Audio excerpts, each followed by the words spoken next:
Diqqat aholiga tezkor xabar. O'zbekistonda 30-31 dekabr bayram kunlarida qor yog'adimi? O'zgidromet aholini ogohlikka chaqirdi.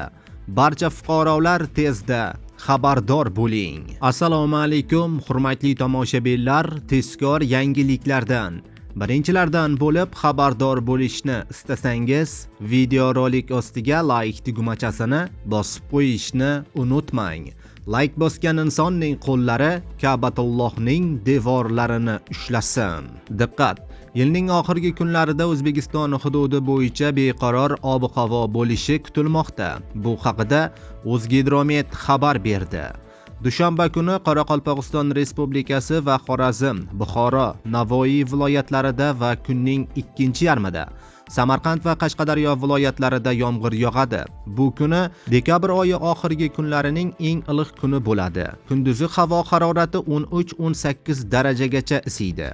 30 va 31 dekabr kunlari respublikaning aksariyat viloyatlarida vaqti bilan yomg'ir yog'ishi, momaqaldiroq qorga aylanishi mumkin. Faqatgina Farg'ona vodiysi viloyatlarida yog'ingarchilik kutilmaydi. 30 dekabr kuni havo harorati pastlasha boshlaydi. 31 dekabrga kelib harorat 5-10 daraja atrofida bo'ladi. 1-2 yanvar kunlari O'zbekiston bo'yicha asosan yog'ingarchiliksiz ob-havo kuzatiladi. Faqat Surxondaryo viloyati va Farg'ona vodiysi viloyatlarida 1 yanvar kuni ba'zi joylarga biroz yomg'ir yog'ishi mumkin. Harorat kunduzi 1 yanvar kuni 3-8 daraja, 2 yanvar kuni 8-13 daraja bo'ladi. 3-4 yanvar kunlari respublikaning ayrim hududlariga nam havo nisbatan sovuq havo massalari kirib kelishi kutilmoqda. 3 yanvar kuni 4 yanvar kuniga o'tar kechasi va ertalab respublika bo'ylab ba'zi joylarda yog'ingarchilik yomg'ir qorga aylanadi.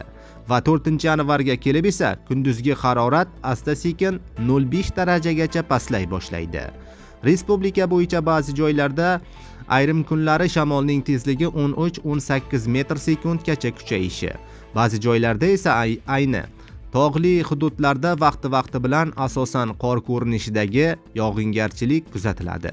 Ayrim joylarda kuchli qor yog'ishi mumkin. Toshkent shahrida dushanba kuni yog'ingarchilik kutilmaydi. Harorat 15-17 daraja bo'ladi. 30 dekabr kuni biroz yomg'ir yog'ishi mumkin. Harorat 11-13 daraja bo'ladi. 31 dekabr kuni vaqti bilan yomg'ir yog'adi. Harorat kunduzi 8-11 daraja bo'ladi. 1-2 yanvar kunlari yog'ingarchilik kutilmaydi. Kunduzgi harorat 1 yanvar kuni 0.5-0.7 daraja, 2 yanvar kuni 11-13 daraja issiq bo'ladi, deyilgan xabarda.